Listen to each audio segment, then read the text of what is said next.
art of war, one must move unexpectedly and strike where the enemy least expects it. To travel 1,000 miles without fatigue is to move through uninhabited territory, to ensure victory in battle. Attack where the enemy is weakest and defend where they are strongest. A skilled attacker keeps their opponent guessing about their defenses, while a skilled defender keeps their opponent off balance with unexpected tactics. True mastery of warfare lies in the realm of the unseen and unheard. One can control the flow of battle by attacking the enemy's vulnerabilities and retreating before they can counterattack.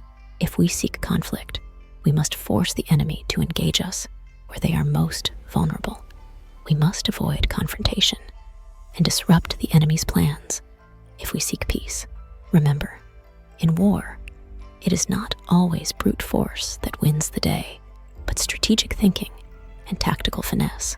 Thank you for watching, and don't forget to subscribe to our channel for more insightful videos on strategy and tactics.